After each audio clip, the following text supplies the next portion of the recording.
ডাকসুর chief returning officer সহ সকল রিটার্নিং অফিসার পক্ষ থেকে আপনাদেরকে ধন্যবাদ জানাচ্ছি এবং কৃতজ্ঞতা জানাচ্ছি। আমরা আজ মনোনয়নপত্র জমা দেওয়ার শেষ দিন ছিল। আজ পর্যন্ত আমরা ডাকসুতে মনোনয়নপত্র বিতরণ করেছিলাম 658টি। আজকে বিকেল 5টায় মনোনয়নপত্র জমা দেওয়ার সময় শেষ হয়েছে এবং আমরা সর্বমোট 509টি মনোনয়নপত্র জমা পেয়েছি। এর ভিতর 149টি মনোনয়নপত্র জমা পড়েনি, যেগুলো ছাত্রছাত্রীরা আমাদের এখান থেকে সংগ্রহ করেছিল। হল সংসদের মনোনয়নপত্র জমার ডাটা আমরা এখনও পুরোপুরি সকল হল থেকে পাইনি। 9টার মতো আমরা 9টা হল থেকে পেয়েছি। আমরা হয়তো এই 9টা হলের ডাটা আপনাদেরকে শোনাই দিতে পারি। ফজিলতুন্নেসা মজিব হল থেকে জমা পড়েছে 36টি, কুয়েত মৈত্রী হলে জমা পড়েছে 31টি, শামসুন্নার হলে জমা পড়েছে 36টি, মুজিব হল 68টি, জরুলক হল থেকে 80টি, মহসিন হল থেকে 64টি, ফজল হক মুসলিম হল থেকে 65টি, সুফিয়া কামাল হল থেকে 40টি, জিয়া হল থেকে 78টি মনোনয়নপত্র হল সংসদ নির্বাচনের জন্য জমা পড়েছে। বাকি আরও 9টি হলের সংবাদ আমরা হয়তো আরও একটু পরে পাবো, তখন হয়তো আপনাদেরকে বলতে পারবো। এই পর্যন্ত আমাদের গত 12 তারিখ থেকে আজকের আপডেট। আপনাদেরকে অসংখ্য ধন্যবাদ আমাদেরকে সহযোগিতা করার জন্য। আমাদের সংবাদগুলো আপনাদের মাধ্যমে সারা জাতির কাছে আপনারা পৌঁছিয়ে দিয়েছেন। আবারও আপনাদের প্রতি আমাদের কৃতজ্ঞতা।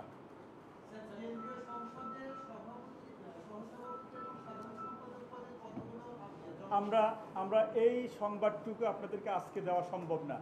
আমরা এই যে এই 509টি ফর্মকে সর্টিং করতে হবে, তারপরে তাদের বৈধতা অর্থাৎ তারা ঠিকমতো জমা দিয়েছে কিনা আমাদের স্ক্রুটিনি হবে। তারপরে আমরা কোন পদে কয়টা মনোনয়নপত্র জমা পড়েছে সেই স্ট্যাটিস্টিক্সটা দিতে পারবো আগামীকাল 5টার পরে। হ্যাঁ, এখন এটা দেওয়া সম্ভব না, কাজ চলতেছে। আমরা দ্রুত কাজ করার চেষ্টা করতেছি যাতে কালকের দিনে এটা মোটামুটি আমরা গুছিয়ে ফেলতে পারি। আমাদের আগে যে নির্ধারিত শিডিউল সেটা অনুযায়ী যাতে আমরা অর্থাৎ প্রার্থীদের খসড়া তালিকাটা যাতে প্রকাশ করতে পারি সেই ব্যবস্থা করার জন্য আমরা কাজ করতেছি।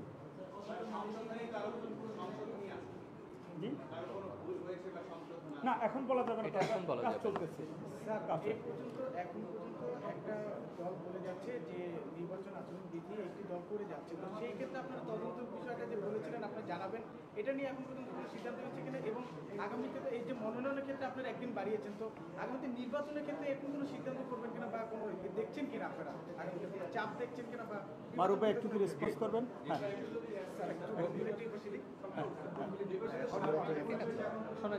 শোনা যাবে মারুফ তাহলে একটু আসেন, ঠিক আছে, হ্যাঁ একটু আসেন, এদিকে একটু নিয়ে যান।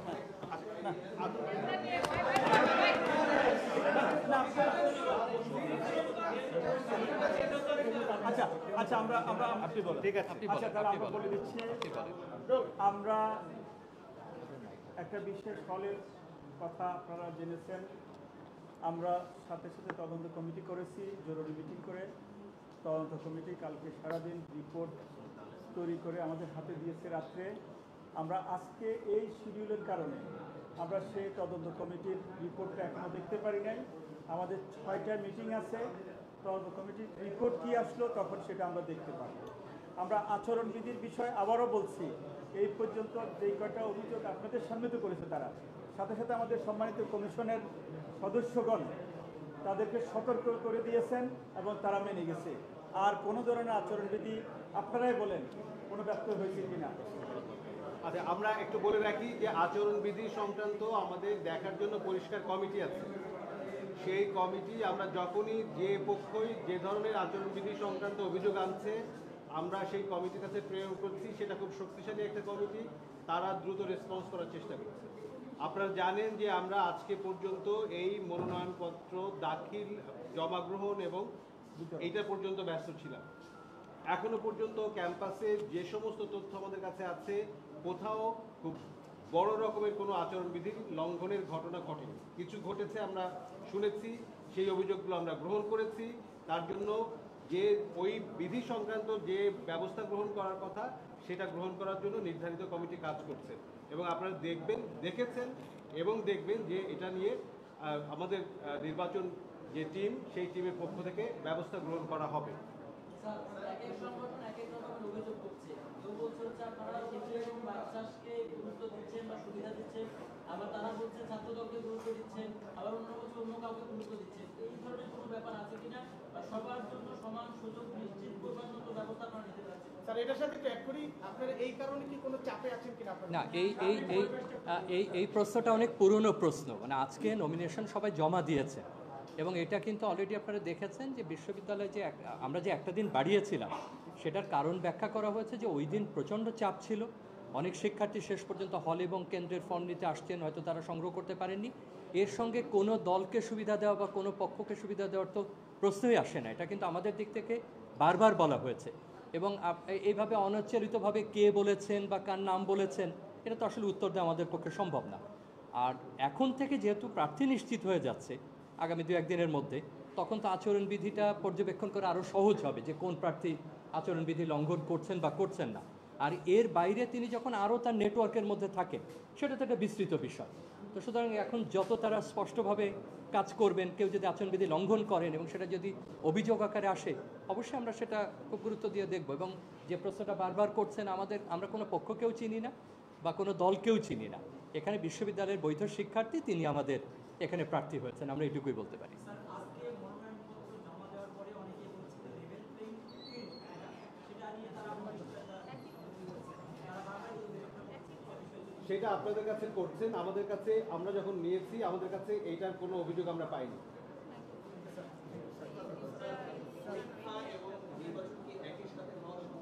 কি আছে আবার বলবেন? আমাদের যে পরীক্ষাগুলো আছে সেটা নির্বাচনের একদিন আগে, নির্বাচনের একদিন পরে, নির্বাচনের দিন, কেবলমাত্র এই সময়টাই আমাদের পরীক্ষাগুলো চলবে না। আমাদের একাডেমিক কার্যক্রমই হচ্ছে বিশ্ববিদ্যালয়ের মূল কাজ, সেটাকে কোনোভাবে কম্প্রোমাইজ করার, নির্বাচনের জন্য কম্প্রোমাইজ হবে না। কিন্তু ওই সুবিধার্থে আমরা নির্বাচনের আগের দিন, নির্বাচনের দিন এবং নির্বাচনের পরের দিন আমরা সকল পরীক্ষা স্থগিত রাখার জন্য পরীক্ষা নিয়ন্ত্রককে অনুরোধ করেছি। থ্যাংক ইউ, ভালো থাকেন। অনেক ধন্যবাদ। না, এটা